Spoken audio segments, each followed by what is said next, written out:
Well, if you've been following Twins camp at all, you know that the fourth outfield spot has very quickly become one of the more interesting storylines of the spring. And before we get too far into this, I should clarify I am not predicting that Emmanuel Rodriguez is going to be on the opening day roster. That's not what this video is. This is just me laying out all the reasons why he could be, because when you look at what he's done so far this spring, and when you zoom out to the bigger picture of his profile, it's not hard to understand why there is so much buzz around him right now. Through his first handful of at-bats this spring, Rodriguez is 6 for 14 with a pair of home runs and a double. Yes, it's a very small sample size, and spring stats can flip in like a day. But even in small samples, there are trends worth paying attention to. His average exit velocity is sitting at 90 miles per hour, which is certainly not cheap contact, and that's right where he sat at AAA last year as well. His WRC plus is at a ridiculous 249. Again, small sample disclaimer, but that is an elite mark. For comparison, Alan Rodin, who is also having a really strong spring training and is probably Rodriguez's primary competitor at the moment for that fourth outfielder spot, he's sitting at a 237 mark, which is very impressive in its own regard. But Rodriguez has been even more productive relative to the environment.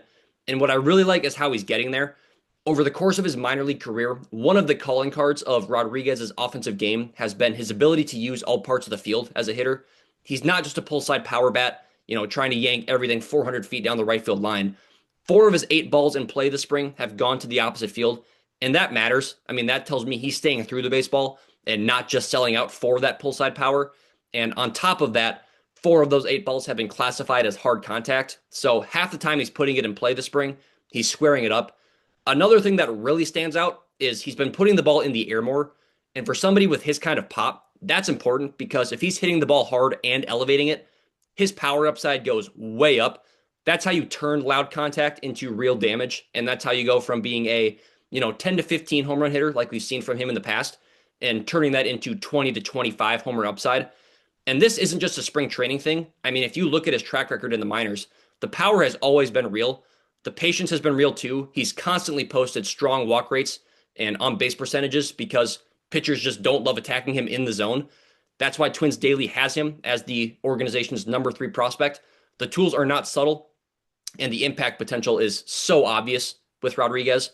Now, we do have to address the downside, and that's the strikeouts. They've been there this spring, and they've been there all throughout his minor league career. That's kind of the trade-off when you're trying to drive the ball with the kind of authority and lift that we've seen from him this spring. There's going to be swing and miss, and that's easily the biggest red flag in his game right now. The question just becomes, can he keep the strikeouts at a level that allows the power and on-base ability to fully play? Because if he can, and even if it's not perfect, you're looking at a really intriguing offensive piece. And that's where the roster conversation aspect gets interesting. The fourth outfield spot, like I said, very much up for grabs. Alan Rodin is playing well. Austin Martin is too. Both bring versatility, both bring contact skills, and can move around the field defensively. But I think Rodriguez just has the upside to be the best version of both of them. He gives you left-handed power. He gives you on-base ability. He gives you the chance for a game-changing swing off the bench potentially if that's his role to start the season. And if he's continuing to show an all-fields approach at the plate while, elevating the ball consistently, that profile will absolutely play at the major league level.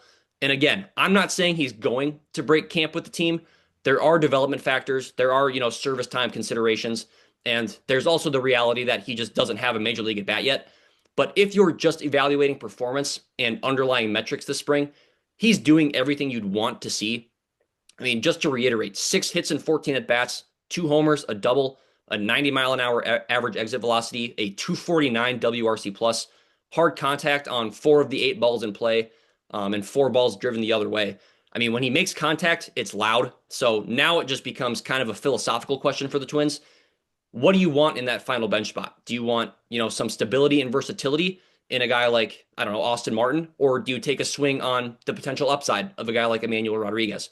He is making that decision a lot more complicated than it might have seemed a few weeks ago.